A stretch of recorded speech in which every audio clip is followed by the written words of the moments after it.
Oh, hey, it's you. What are you doing back here? This channel isn't good. You should stop coming by here. This place is full of information that is depressing. This is depressing. This is a channel about despair. What the fuck are you doing here? Despair is dangerous. Get out! Go home! Go on. Alright, since you're still here, welcome. Welcome to part 2 of Umberto Eco's sort of checklist of characteristics that underlie fascism, the fascism, the fascism that is fascist even when you call yourself something else. And the second characteristic of fascism is anti-modernism, which by the end of a paragraph, Eco gets around to referring to as irrationalism. Man, bunch of stuff in here. 2015, the Access Hollywood tape makes the news. And we have a recording of Billy Bush and Donald Trump in a news van, RV sort of thing, driving around. They're going to meet somebody, I forget who, but she's waiting for them somewhere, and they're going to all go and talk about shit.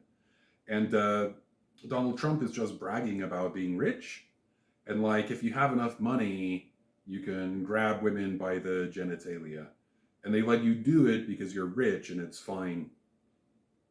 And that one incident, that one bit of tape threatens to do what no other bit of tape or no other revelation about Donald Trump has managed to do up to this point, which is upset the Republican base enough that they might not vote for him.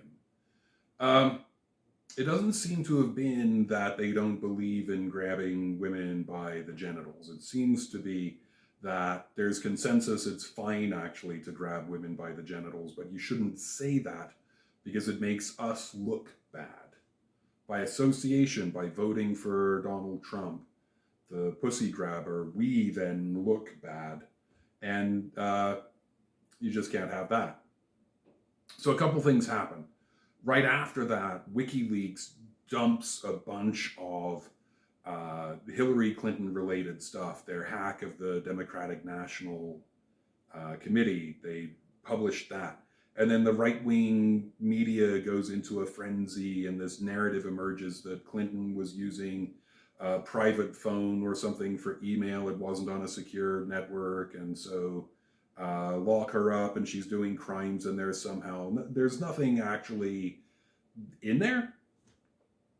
There's the appearance of something in there, the appearance of impropriety. And that's enough to knock off the sexual assault confession from the very top of the 24-hour news cycle. And of course, the man goes on to win in 2015, win the 2016 presidency. In a debate that follows, there's this exchange about, it seems like it was about Carly Fiorina and the stuff he said about her face and whatever, and Clinton's like, but the man's not respectful to women, and he's like, nobody respects women more than me. About a third of the audience just titters. They just giggle at the suggestion that Donald Trump is respectful of women in the face of obvious evidence to the contrary. I don't know who in the audience was tittering. Like, is it Republicans laughing at their own joke, or is it centrists or moderates or liberals laughing at the idea that Trump would be respectful to women, or that anybody would believe it? Yeah. And like, that doesn't cost him anything. It doesn't cost him a thing. How does a dude who confesses on camera to sexually assaulting ladies get to say that he is the most respectful person of the ladies? How does a dude who opens his campaign with, in the early days when he's sort of field testing, floating the idea with Obama's a Muslim from Kenya, and Islamic people should be confined to internment camps. Like what we did with the Japanese in World War II was a good thing, and we need to do that with the Muslims now. And on the opening day, slides down that stupid escalator and gets in front of the camera, and it's like Mexicans are rapists, and they're not sending their best and their brightest, and someone's doing the raping, and they're all in MS-13 and drug gangs and whatever. And he turns around and says, and I'm not a racist. Like left-wing social media erupts with these nascent accusations of racism, and people who are going to vote for Trump anyway defend those statements. This is irrationalism. We need to talk about it. Okay, look, the first thing you got to understand is that you're not a person. And if I were into clickbait kind of headlines, right, that's the title that I'd lead with. That's the thing that I'd lead with is Umberto Eco's second characteristic of fascism. You're not really a person. But I'm not. And so I almost certainly won't name it that. You're not really a person. You're like at least two different people with totally different priorities who are always at war. Sigmund Freud. Sigmund Freud was trying to tell us this in the language he had without the scientific understanding of the brains that we possess in modernity. When he's talking about the id and the superego, the id is your libido. It's your childish and animalistic survival priorities, which is like getting laid and staying warm and eating carbohydrates, murdering the enemy and running away when you're outnumbered, okay? And that shit all lives in your limbic system, in like your amygdala and your hypothalamus. Those are the priorities that live down there. Sort of, in modernity, sort of dangerous and unacceptable priorities. But that's us, that's humans. The thing that makes us really different from chimpanzees, we're only a couple of percentage points different in DNA.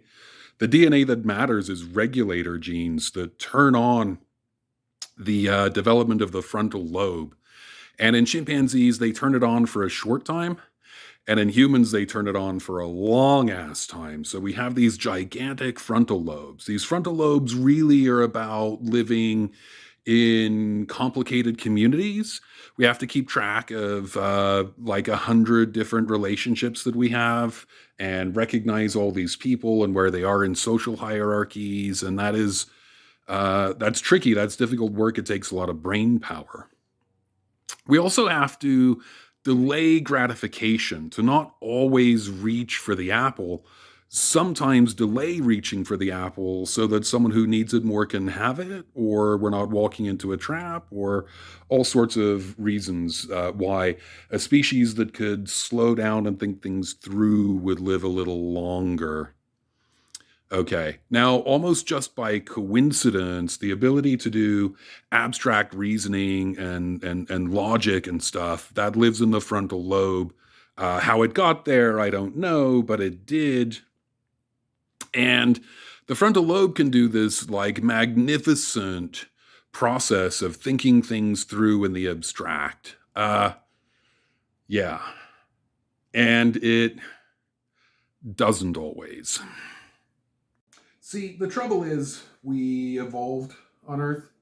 We weren't placed here perfectly formed for perfect reasons. We grew up on this planet.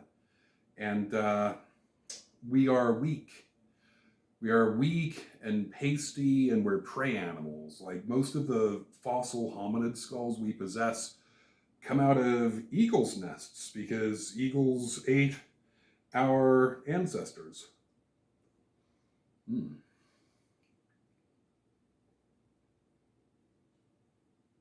Life was dangerous.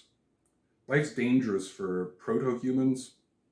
Life's dangerous for us. Dude, check out one episode of Naked and Afraid. People don't go home because of crocodiles or snakes or something. They go home because of mosquitoes. COVID is kicking our asses. We need teams. Think of being an early sort of proto-human hominid roving across the countryside in bands of like 20 to 50 related individuals. And one day, you say something to the chief or the boss or whatever, and they don't like it. They boot you from the group. Well, alone on the African savannah, without any material culture to support you, without any friends, without someone to watch over you as you sleep and help you carve a pointed stick, you're just food for jackals. So, for human beings, in-group inclusion is just incredibly far more important than like abstract notions of truth. Imagine those same proto-humans looking at the night sky. They're looking at the stars in the sky and they're thinking about, what is that shit up there? Is that pinpricks in the tapestry of the sky, or is it distant worlds far away? Does the sun go around the earth, or the earth the sun? And what difference does it make? Like, the truth and the abstract, as far as those people are concerned, is nothing to do with their reality. Their reality is, don't run across any other groups of people because they'll murder you. Try to stay out of the way of the lions and shit.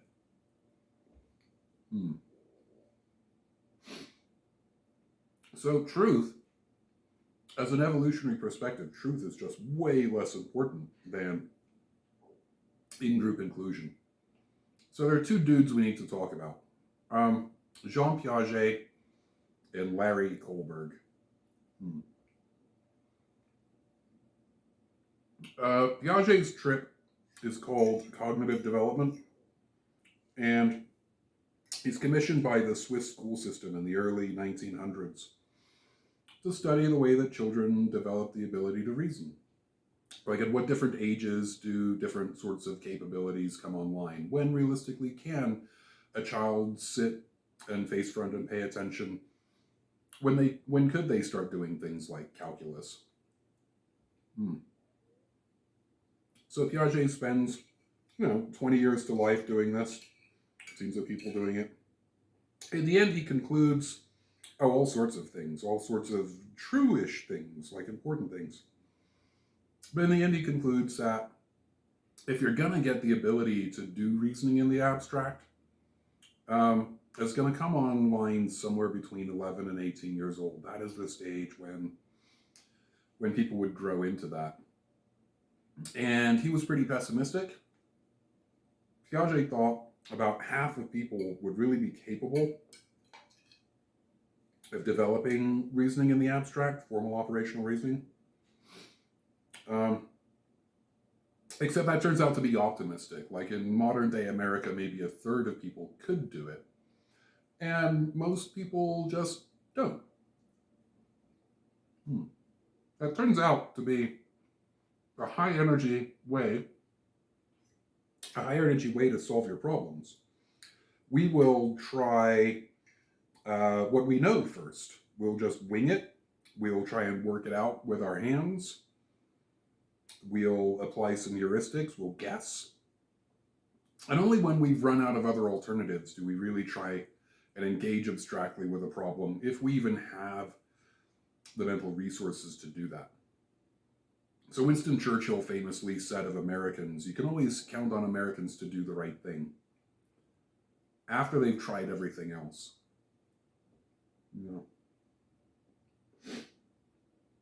He needn't have been mean about Americans. That's not us, man. That's everybody. That's all humans on the world. Will try to do the right thing after everything else hasn't quite worked out,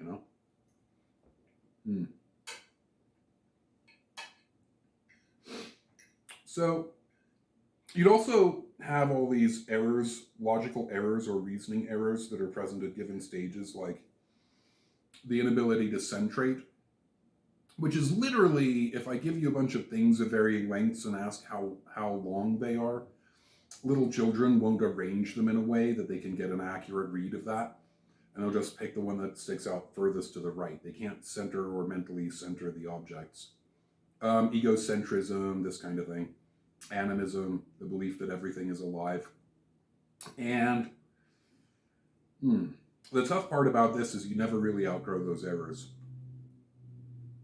They just get more abstract. We layer more levels of reasoning onto you, more and more abstraction onto you. Keep making the same mistakes, but more and more abstractly. Like, kids might believe chairs are alive or something, because to kids, there's no difference between alive and dead. Those are abstract concepts. But have you ever, like, streamed a football game as though the players could hear you, or the referee could hear you? Sure you have. Because in reasoning terms, you're an infant. We all are. We're a species in its infancy. So there's that. That's Piaget. The next dude we got to talk about is Kohlberg. And old Uncle Larry, he's a problematical kind of character, isn't he? Old Uncle Larry is very, very sexist. So he was interested in moral reasoning. And in his experiments, he asked boys and men of varying ages how they'd resolve a particular moral conundrum. There's this dude, Heinz, and Heinz's wife, naturally, is sick. She's going to die of a preventable illness. Like today. There's a drug. Heinz can't afford the drug. He could steal the drug and save his wife's life. Should Heinz steal the drug? Of course, he doesn't ask girls or women, because as far as as far as Kohlberg is concerned, women aren't capable of moral reasoning at any level. That's a problem. Like, why are we listening to a dude talk about moral reasoning who has these sorts of deep and intense biases? Well, sometimes you just have to separate the work from the worker. Maybe we'll talk more about this later. I don't mean the simple shit that you hear on YouTube. Like, this isn't YouTube. It's something a little more complicated. Go out and find, is it Aeon? An Aeon article? Do ethics professors call their mothers? Give that to read. This part's not in the script. The cake's not in the script either. I'm just eating cake. All right. Let's get rid of this thing. So anyway, Kohlberg determines that people make 3 different kinds of moral decisions, level 1, 2, and 3. And level 1 is the base level. It's I'm going to call it the Bronze Age level. So when you're reading your Old Testaments and stuff, and your Hammurabic Code and so on, it's that level of moral reasoning. Children are prone to this. So at level 1, we would make our moral decisions either to avoid punishment or to achieve reward. As you would take an action or refrain from an action to avoid punishment or to materially benefit in some way. That's the good girl, bad boy stage of morality. At the second level that I usually refer to as the agrarian level, suddenly people are thrust into these giant supersized social groups where we're not all related. We're no longer bands of 20 to 50 people roaming back and forth across the countryside. We're in villages and then towns and then cities, and that happens really fast. And so we need a different kind of morality to handle those unrelated human social interactions. Enter the second stage. This is where you do things to sort of grease the social wheels to prevent chaos and anarchy. Like, we all drive on the same side of the road. We all drive on the right. Yeah. We respect police officers. We refrain from littering. I'm sure you've heard this argument from your mom. You were a kid, you were 5 or 6, and you let the wind take a candy wrapper to see what would happen, and your mom cuffs you on the ear and goes, don't litter. What if everybody littered? And you're supposed to imagine a world where everyone litters. And when I look outside, I don't see how it would be materially different. I think everyone does litter because we can't even get to this second social level where we do things to just go along and get along, to survive in a society where there are so many people. So there's that. But at the third level, we'd start to make our decisions based on universalized abstract principles, right? Things like the ethics code of medicine or psychology, beneficence and non malfeasance. We're doing things to do the most good for the most people, to do good for our clients, and at worst, to prevent harming anybody. Do good and don't do harm, that kind of stuff. It's better the 10 guilty men go free than that one innocent man suffer under the penalty of law.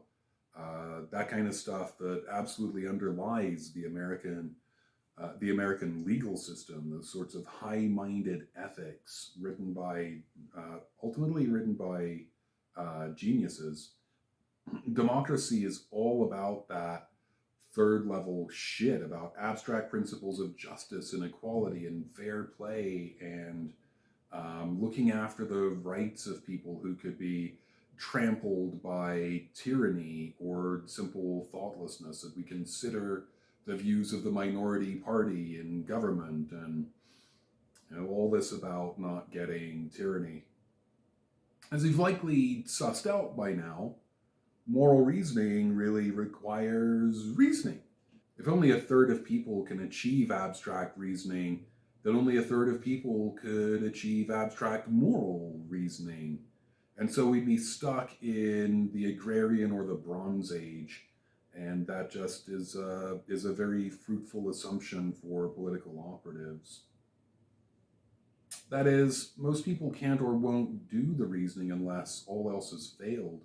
So we use shortcuts, heuristics, and we only resort to reasoning in the abstract when all the other options have failed us. Democracy, if all the other options have failed, it's already too late.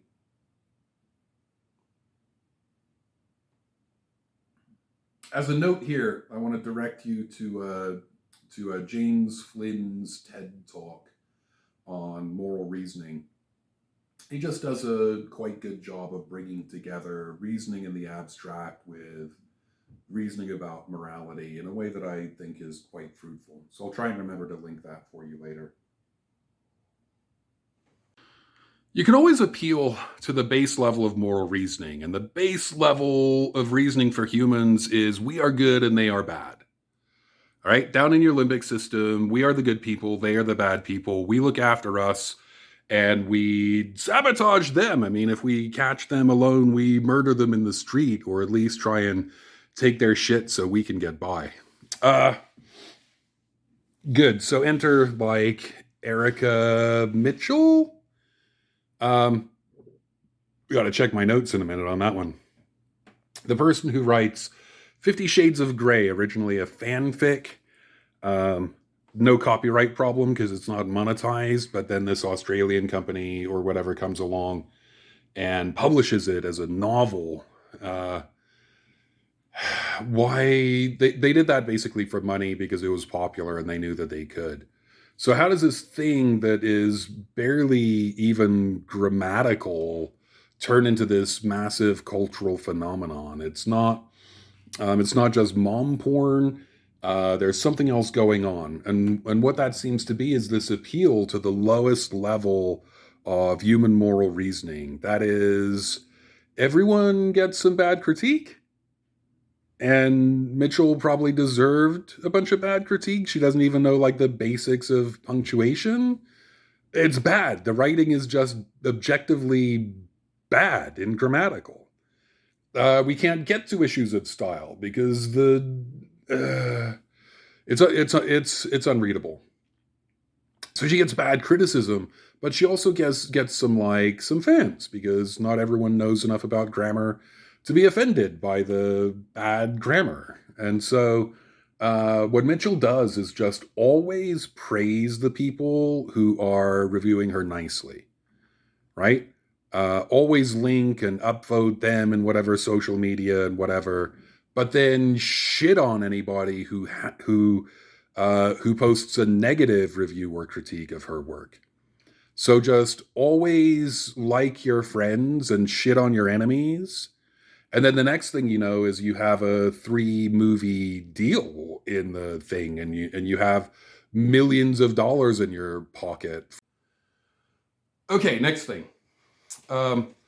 Look, if that all sounds familiar, if that all sounds like a certain political campaign, it's not an accident. It should sound that way. It's been said in political science circles, the person who wins the election is usually the one who can make the most of the media of their period.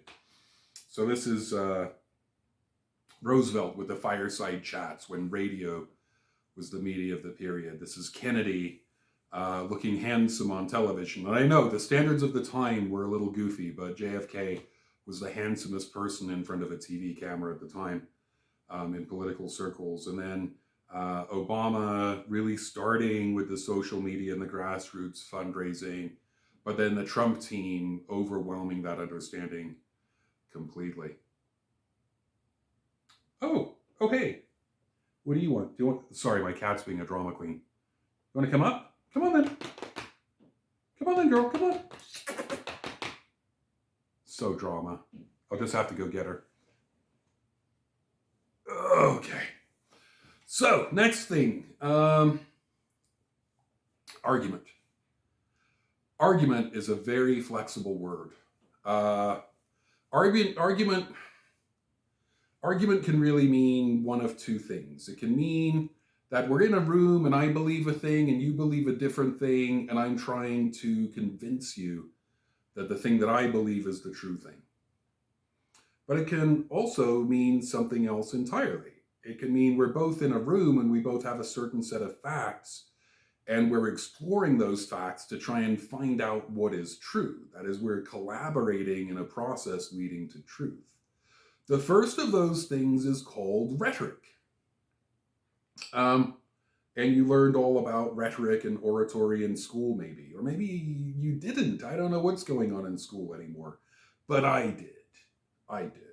My generation and people older than me, we learned all about rhetoric and oratory, and we did debate and debate clubs. And you were supposed to learn something from this. You were supposed to learn that every side equally has rhetoric and oratory available to them, so that exactly you'd learn to mistrust people who use a bunch of rhetorical tricks.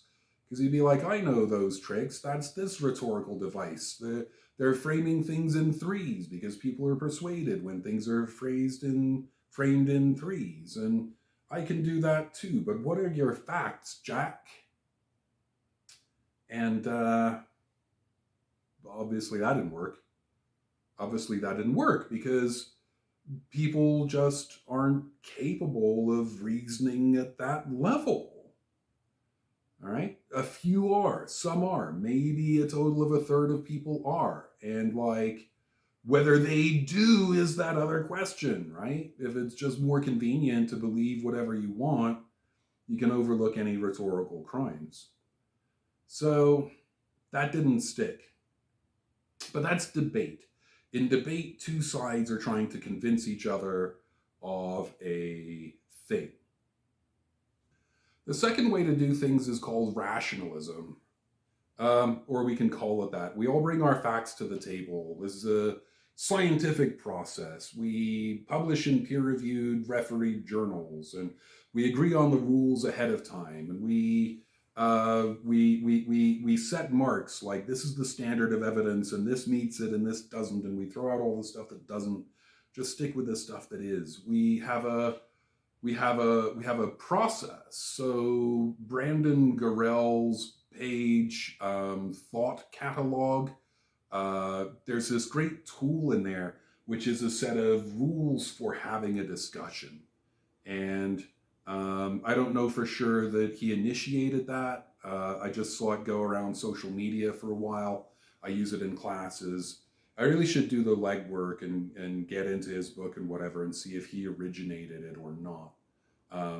I'd ask him, but he's dead. Anyway, there's this thing, and it's this list of rules to sort of categorize what's happening in the room. Is this a discussion, or is it something? Is it something else? And we don't label what else it could be, but we do decide if we're having a discussion or not.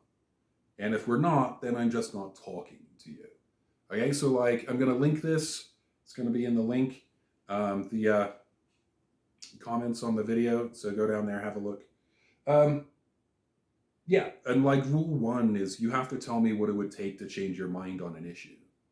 This is where the goal line is. And if I have enough data that we can get over that goal line, then you agree to change your mind. And if I can't, then you don't have to change your mind. And then I do the same. I'm like, this is what I would accept. You want me to believe in Bigfoot? Well, how could it be that a gigantic anthropoid ape could live somewhere in America when everyone on Earth has their goddamn cell phone with them 24 hours a day, and they all have high quality cameras, and all you can get is a blurry shot that could be a bear or a smudge on the lens or something. That doesn't make any sense. So to change my mind, what I need is a body. Yeah, I need a body. More than that, what I need is a body and a panel of respected biologists who publish an autopsy of that body in a peer-reviewed clinical journal and get consensus that this is a new species, a previously unidentified species of anthropoid ape. And then I'll believe you. I will change my mind on that issue. But nothing short of that, in the information environment we live in, will change my mind on that issue. So don't come at me about Bigfoot. If you want to have a discussion of it, then I need actual evidence. And those are some of the other rules. Everyone needs to bring evidence to the table. And if you make an argument that's fallacious, that's shown to be a logical fallacy, you have to abandon it and never use it again. And if the facts that you're relying on turn out not to be factual, then you have to abandon those and no longer use those in your arguments in the future. Yeah, and if you break those rules, something's happening here that is not a discussion. So I'll link that thing. What else could be happening? Debate could be happening.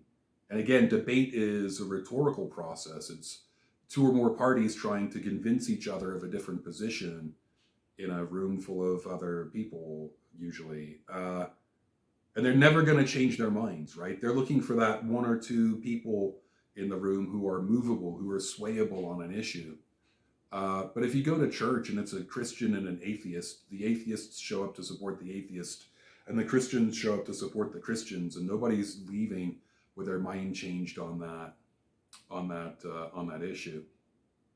It could be propaganda, it could be political speech, it could be someone shows up at the housing board or the school board meeting to talk about masks or something, and they have a political agenda. They shout and they make a bunch of noise and try and intimidate school boards into not doing mask mandates, and children die. But that's not a discussion. So what are we really talking about here? At one level, we're talking about the difference between science and fundamentalism. So scientists refrain generally from having an opinion until they've conducted a good faith review of all of the best available evidence. And if we can't agree that there is enough evidence to reach a conclusion, we go out and try to create that evidence. I don't mean manufacture and fake the evidence. I mean do experiments in good faith to gather that data one way or another so that we can settle the argument or dispute or say whose theory is right or whatever thing. And fundamentalism works exactly the opposite way. The fundamentalist starts with the conclusion. The Bible is literally true, or Trump is a good presidential candidate, or whatever thing it is. And they work backwards through the evidence, only even sometimes noticing the evidence that supports their position. They're abstract surfing, and they're looking for stuff that says what they want it to say or can be mangled enough to say what they want it to say. Everything else gets ignored or just not seen or rejected, and that's all called confirmation bias. Um, Man, confirmation bias is when it's happening by accident. And so I'm going to stick with fundamentalism because that's part of the process. That's what fundamentalism does. Okay. So finally, we have enough stuff that we can start to talk about Umberto Eco's second point here, and that is anti-modernism. Um, and again, by the end of a paragraph, he just calls it irrationalism because that's what it is. Anti, anti, anti. Fascists are anti stuff. They don't say what they're for, you know? They're anti corruption, and so we're going to drain the swamp. You don't drain the swamp by putting your political cronies in charge of government agencies, you know what I mean? And locking up your political opponents. It's anti stuff. So anti modernist, it's anti the spirit of 1776 and 1779. It's against the American and French revolutions because they gave people too much power. Like democracy in this view is bad. Being anti-modernist here is a stand-in for being anti-democratic and anti the Enlightenment values that lead to democracy. And rationalism, the faith in making decisions scientifically in an irrational manner, underlies the move to democracy. So the French Revolution was really a bunch of people learning that science is a thing, and you don't have to just shrug your shoulders on every question. You can find definitive answers, going up against these aristocrats who were oppressing people with their wealth. So that's how anti-democratic means irrational. Um, because the preceding age was one of in groups and out groups and inherited power, and I am the king because God has ordained that I am the king, and you are a slave because God has ordained that. And the age of reason is that everyone actually is equal. There's no inherent reason to believe one person or one kind of person is better than another, which has a way of crumbling the power structures. Um, it requires our ability to do reasoning in the abstract, but at this time, that capability is really being born in people in a way that had been absent or nascent because of plagues. Essentially, that's a longer story. So anti-modernism begins, Eco says, with blood and earth or blood and soil. Um, it just rejects this Enlightenment spirit, and it rejects modernism. I would say we're in postmodernism, where we've acknowledged science doesn't always lead to truth, but it does lead away from falsehood. That is, you can never definitively prove anything true, but you can try to prove it false, and then only hold on to those ideas that withstand such testing, such rational testing. And um, so the Nazis, Eco says, were into trains and stuff. Like the idea they made the trains run on time just isn't true. The trains were terrible under the Third Reich, but they had these technological achievements and jet fighters and rockets and whatever. But these things are they're tools to get a job done, and as long as you're using them as tools to get a job done, they are great propaganda, right? Like V2 rockets, and oh god, in North Korea where they do those parades with the intercontinental ballistic missiles rolling by, like the old Soviet Union, like our dear leader wanted to do downtown on the Washington Mall and stuff. That stuff. Oh wow, that is fantastic propaganda. Way more than having a statue of yourself outside the royal palace. That stuff is. Mwah. And that's what the Nazis liked about all that. They didn't really like the science because science leads inevitably away from fascism. So, at its base, fascism is irrational. The core concept, the only real belief is people like me are good and people like them are bad. That's all. That's all. Bullies.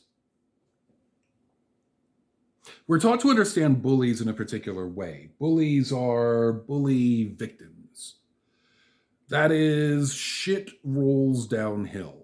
Dad had a hard day at work. His boss gave him a dressing down. So dad comes home and beats the kid, and the kid goes to school the next day and beats you up and takes your lunch money, like that kind of stuff. Shit rolls downhill, and we're always looking for someone smaller and weaker than us to victimize so that we can feel powerful. And that doesn't hold water. Like, you can find them. There's such a thing as the bully victim. It does happen. Uh, Mostly at that level, it's alienated people without a bunch of social skills. You teach them social skills and they stop doing that, and it's fine. Then a few, like a couple of psychopaths here and there, whatever kind of thing. Um, but the classic bully is the Heathers, man, or the Mean Girls. It's the popular kid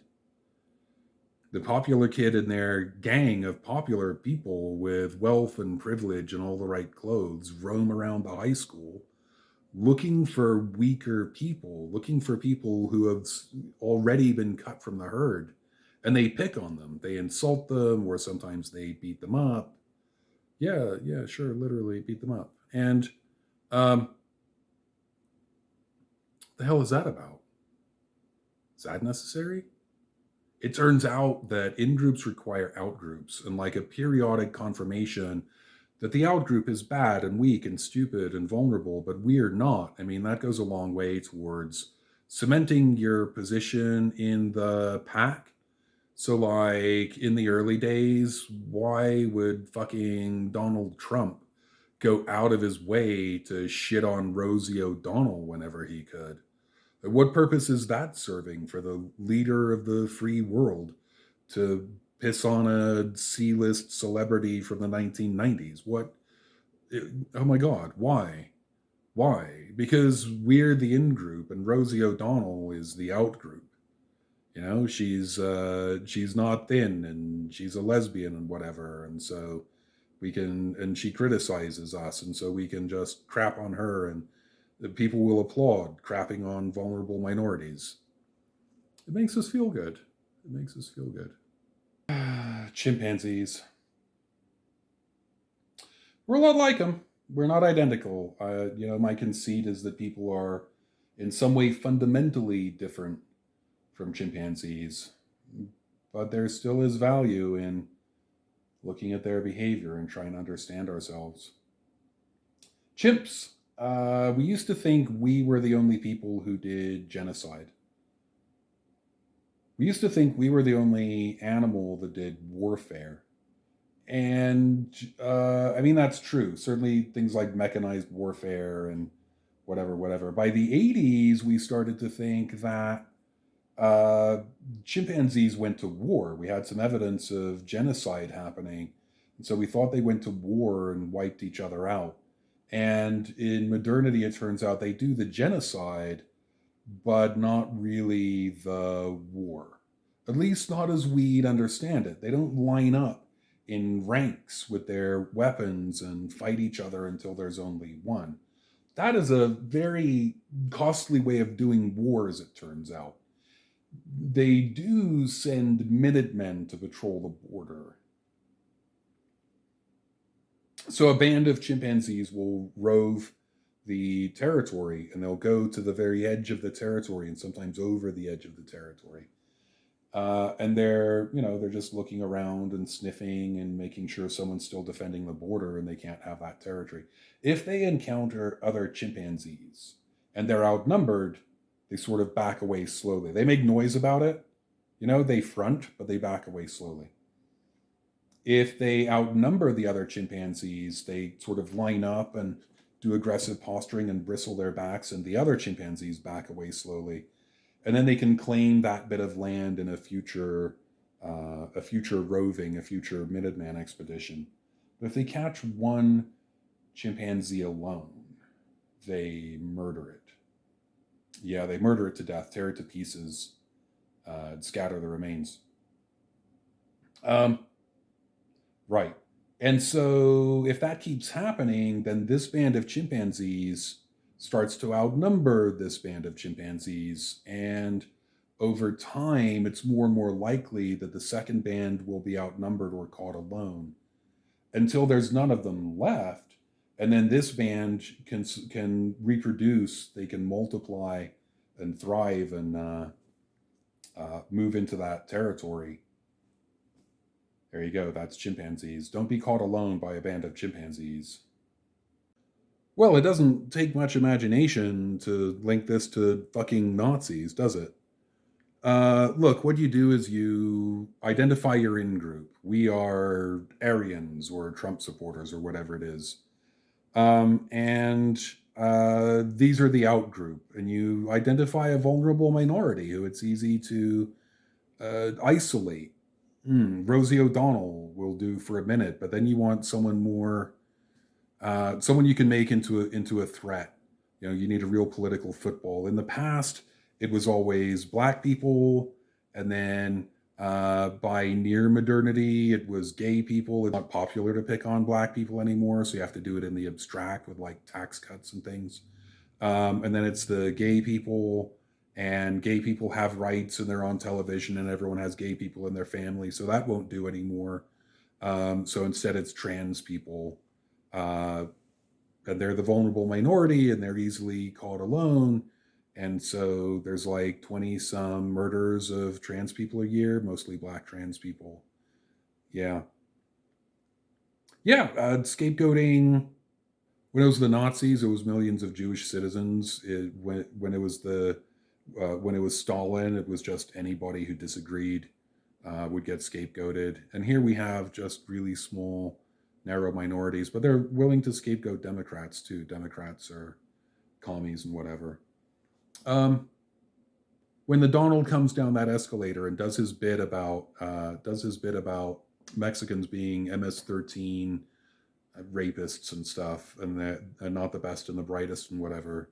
He's scapegoating a vulnerable minority at that point on purpose, knowing the lessons of history that leads to race war and a genocide and ethnic cleansing in other places. And then people immediately jump on it like, wow, your dude, the dude you like, just came down the escalator and said some racist shit. What are you going to do about that? Well, they were never going to vote Democrat. They could have gone, maybe I'll support Bush instead. I mean, he's boring and we don't like dynasties and a third Bush in the White House. I don't know about it, but at least when Bush is racist, he doesn't say so out loud. That's not what happened. That's not what happened. Instead, the right wing paramedia got a hold of it, and just like all these stupid arguments surface, like racism. That's what you yell when you're losing an argument, and people go to work to defend this obviously racist character from accusations of racism. And like the bad news, psychologically speaking, is the harder you work to defend an idea, the more that you end up believing that idea. We used to believe that you could inoculate against mind changing facts by presenting weak facts, weak arguments against an idea, and that'll just get the person in the habit of defending their idea. But now we know that even very strong arguments tend to just solidify a person's position. And like the more irrational the position, the more the facts tend to fail to overwhelm it. Why would you even want people who believe nonsense? Why would you even appeal to anti vaxxers and flat earthers and 9/11 was an inside jobbers and truthers and race realists and all of those identitarians? Why would you even appeal to the nonsense crowd? Well, because they already make their decisions in a certain particular way, which is counterthetical to being persuaded by evidence. This is what you're trying to argue with on Twitter in 240 characters at a time. Like, Have you ever seen Ancient Aliens? There's a great video out there called Debunking Ancient Aliens. I'm not going to link it because it's from a conservative Christian who have their own sort of problematic beliefs. But watch the first 2.5 hours, 2 hours and 45 minutes of it. And it takes like 3 hours to debunk like one episode of Ancient Aliens. The density of lies per minute is so high, that it takes 3 times as much time to show why it's false than it does to make the lies in the first place, you know? So the kinds of arguments being made in favor of fascism are pithy, they're short. It's Jews are coming for your jobs and Obama's a Muslim. And it takes a lot more time to get into, well, actually, he's not, and you know he's not because you constantly criticize him for having a pastor who's too radical. Um, and why would it matter if he was? Because this is a free country, and Article 1 of the Constitution says no religious test for office. But by the time you've done all that, they're already 19 more lies ahead of you. So in part, we have these structures in front of us where it's easier to say lies and believe lies because the truth is fucking complicated, man. Um, and then it's possible to shape those arguments. The people shaping those arguments don't really have our best interest at heart. Here, you need Ian Danskin's thing about controlling the narrative and never taking the defensive. I'm going to link the second one of those um, sort of down there. This is the point of having that document, that this is how we're going to have a discussion. So it puts us on kind of an equal footing. I know that we're both doing the same thing. We're doing a discussion where we're here in good faith, kind of to collaboratively arrive at the truth. And so one person's not here to do propaganda or politics or something, or religion or something like that. We're both here to do the same, the same thing with the same objective. And yeah, because again, if I'm willing to change my mind based on information, and you're not willing to change your mind based on information, then something uneven is happening. Uh, it basically just isn't fair. Um, Again, lawyers show up to make their oh, here we go. Lawyers show up to make their case, and let me just do this. I'm trying to think and play my Scrabble game at the same time. It's not working out very well. I might change my mind. You'll never change your mind. So we do the document, and it works. It works. Lawyers make a lot of money by being good at presenting alternative arguments of the case. You know, maybe this happened or that happened, and so forth. So lawyers insinuate and they present alternative theories of the crime. What if Donald Duck did it? They advocate on uh, behalf of their client. They use rhetoric and rhetorical devices and great speeches and whatever. Um, and man, they move juries. They move juries. In America, you can have all the justice you can afford. Lawyers, if they're good at moving juries and presenting alternate cases, they can charge a lot of money. That's just that's how our system works. People are swayed by rhetorical sorts of arguments. Otherwise, why bother to make them? Why bother to learn rhetoric? What are memes for if nobody ever changes their mind based on the memes that they see? So we put two people in a room, and one of the people is there to persuade, the other one is there to discover. The one who's there to persuade will never change their mind based on any amount of evidence, because that's not what they're there to do. They might not even believe the things that they're saying. They're there to get an outcome. And that outcome is the law that they want on the books, or the candidate that they want in office, or something, right?